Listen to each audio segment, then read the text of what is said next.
امیر المومنین فی الحدیث حضرت عبداللہ ابن مبارک رضی اللہ تعالیٰ، صحابی نہیں لیکن حدیث کے امیر ہیں۔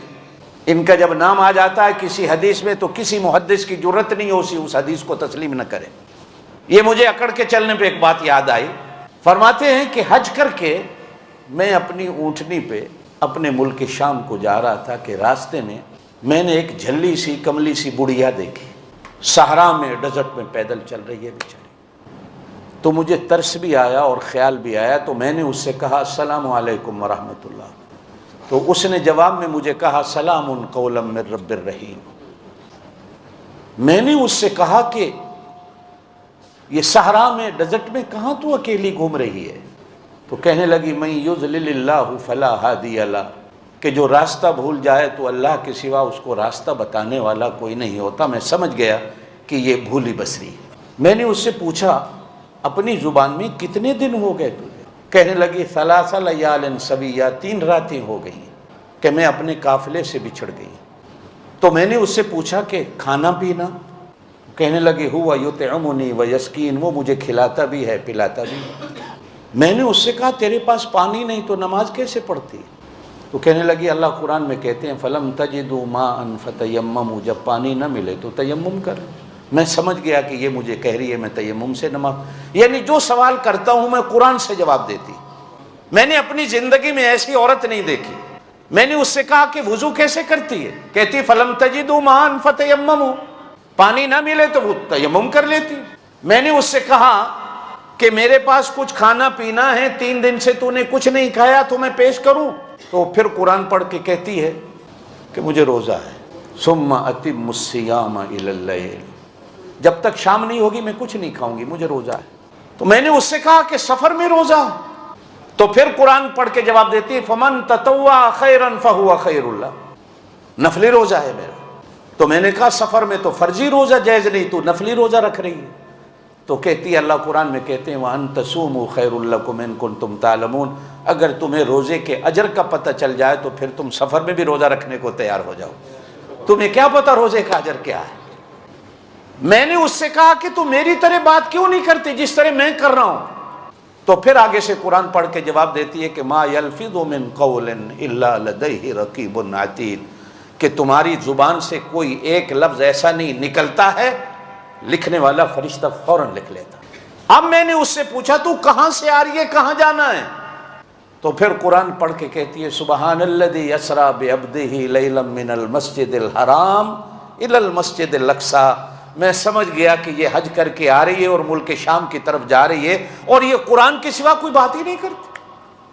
اب میں نے اس سے کہا کہ میری اونٹنی ہے اس پہ بیٹھ جاؤ، تو دعا دے کے کہنے لگی وما تفعلوا من خیر یعلمہ اللہ، اگر کوئی کسی کے ساتھ نیکی کر دے تو اللہ اس کا بھلا کرے، اللہ اس کا بدلہ دے گا، اللہ جانتا ہے، چلو دے دو سواری میں بیٹھ جاتے۔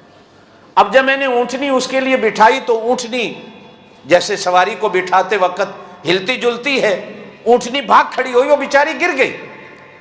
جیسے یہ گری تو زبان سے کہتی ہے وما اصابکم من مصیبت فبما کسبت ایدیکم، یہ مصیبت اللہ کی طرف سے آئی ہے، اس میں نہ تیرا قصور نہ میرا قصور نہ اونٹنی کا قصور، اونٹنی کو ڈانٹ نہیں ہے، اللہ کی طرف سے آیا، جو بھی مصیبت آتی ہے وہ اللہ کی طرف۔ اب میں نے اونٹنی کو پھر بٹھا کر باندھ کر اس کو بٹھانا چاہا تو پھر قرآن پڑھ کے مجھے کہتی ہے کہ اللہ قرآن میں کہتے ہیں قل للمؤمنین یغضوا من ابصارہم، کہ ایمان والے مردوں سے کہہ دو کہ عورتیں سامنے آ جائیں تو اپنے نگاہوں کو جھکا لیں، نگاہوں کو جھکاؤ تاکہ تیری نگاہ میرے چہرے پر نہ پڑے، میرے کپڑے پھٹ گئے ہیں۔ اب میں نے اس کو اونٹنی پہ بٹھایا تو اب میں وہ بات مجھے جو یاد آئی، میں اونٹنی کو بھگانے لگا تیز تیز کہ کہیں راستے میں اس کا قافلہ مل جائے جس سے یہ بچھڑی ہوئی ہے۔ تو اونٹنی جو تیز چلی تو اونٹنی پہ بیٹھی بیٹھی کہتی ہے وقصد فی مشیک وغضض من، ہولے چلا ہولے چلا، اللہ کہتے ہیں کہ ہولے ہولے چلو، میں نے ہولے چلائی۔ اب جیسے اونٹ چلانے والے کی عادت ہوتی ہے کہ جب آپ لوگوں نے تو کبھی اونٹوں کے قافلے چلتے نہیں دیکھے، ہم نے دیکھے ہیں کہ ایک آدمی 100 اونٹوں کو لے کے چلتا ہے تو وہ شعر پڑھتا ہوا جاتا ہے، پنجابی زبان میں کہتے ہیں وہ دوڑے ماں یہ پڑھتا ہوا جاتا ہے، تو اونٹنیاں مست ہو کے چلتی ہیں۔ بلکہ ایک دفعہ حدیث کے اندر بھی آتا ہے کہ آپ صلی اللہ علیہ وسلم کی ازواج اونٹنیوں پہ سوار تھی، سفر پہ جا رہے ہیں تو ایک صحابی نے شعر پڑھنے شروع کیے، اونٹنیاں تیز چلنے لگی تو آپ صلی اللہ علیہ وسلم نے فرمایا ہولے چلاؤ، دیکھتے نہیں ہو کہ شیشے کے آب خورے اونٹنیوں پہ ہیں، کہیں ایسا نہ ہو کہ اونٹنیاں بھاگی اور یہ نیچے گر جائیں۔ تو خواتین کو اللہ کے رسول صلی اللہ علیہ وسلم نے شیشوں کے آب خورے کہا کہ یہ پیار اور محبت سے سیدھی ہونے والی ہوتی ہے، آرام سے چلو تاکہ ان کو تکلیف نہ ہو۔ آپ صلی اللہ علیہ وسلم عورتوں کا بھی کتنا خیال کرتے۔ اب جب میں نے وہ شعر پڑھنے شروع کیے تو اونٹنیاں اور تیز چلنے لگی، تو وہ اونٹنی پہ بیٹھی بیٹھی کہتی ہے فَقْرَؤْا مَا تَيَسَّرَ مِنَ الْقُرْآنِ، قرآن کیوں نہیں پڑھتے ہو؟ قرآن پڑھو، میں تمہارا قرآن سنتی۔ اب میں نے قرآن پڑھنا شروع، پھر تھوڑا سا اور میں آگے چلا تو میں نے کہا تیرا خامند ہے؟ تو وہ فوراً اونٹنی پہ بیٹھ کہتی ہے یا ایھا الذین آمنوا، ایمان والو، لا تسألوا عن اشیاء ان تبد لکم، جو تمہاری چیزیں نہیں ان کے بارے میں پوچھتے کیوں؟ جن چیزوں کا حق ہی نہیں تمہارے اوپر، ان چیزوں کے بارے میں پوچھتے کیوں؟ میں نے کہا کو قوم قبیلہ، پھر کہنے لگی ولا تقف ما لیس لک بہ علم، جدھر جانا ہی نہیں خبردار نہیں پوچھنا کہ میں کس قوم قبیلے سے، بس اپنے اونٹوں کو چلاؤ۔ حضرت عبداللہ ابن مبارک کہتے ہیں کہ میں نے اب سارے راستے بات، لیکن مجھے یہ تھا کہ جلدی اس کا قافلہ کہیں مل جائے۔ اچانک دیکھا تو وہ قافلہ، اب مجھے خیال آیا، میں نے پوچھا کہ اس قافلے میں تیرا کون ہے کہ جس کو میں بلاؤں؟ تو کہنے لگی المال والبنون زینت الحیات الدنیا، میں سمجھ گیا کہ اس کے بیٹے اس کے قافلے۔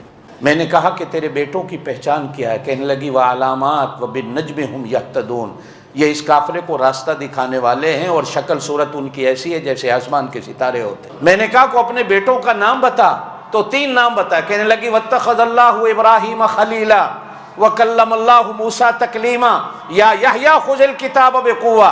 میں سمجھ گیا کہ قبیلے میں اس قافلے میں 3 اس کے بیٹے ہیں، ایک کا نام ابراہیم ہے، ایک کا نام موسیٰ ہے اور ایک کا نام یحییٰ ہے۔ میں نے زور سے آواز دی ابراہیم، موسیٰ، یحییٰ۔ دیکھا تو 3 نوجوان آسمان کو ستاروں کی طرح بھاگتے ہوئے روشن چہرے والے میرے پاس آئے۔ میں نے کہا اسے جانتے ہو؟ کہنے لگی یہ ہماری اماں۔ کیا ہو گیا تھا کہ پیچھے بچھڑ گئی تھی، قافلہ ہمارا چل پڑا۔ اب وہ اتری تو اتنے میں اپنے بچوں سے کہنے لگی فبعثوا احدکم، ایک بندہ جاؤ بیوارے کے قوم کو پیسے لے لو، حاضہ الی المدینہ، اس شہر میں جاؤ، اس مہمان کے لیے کوئی کھانا لے کے آؤ۔ اب ان میں سے ایک بچہ بھاگتا ہوا بازار جاتا ہے میرے لیے کھانا لے کے آتا۔ اب جب کھانا میرے سامنے رکھا تو وہ عورت پھر قرآن پڑھ کے کہتی ہے کلوا واشربوا ہنیئا بما اسلفتم فی الایام الخالیہ، یہ جتنے پیچھے میرے اوپر احسان کرتا آیا ہے نا اس کا بدلہ ہے، کھاؤ اور پی۔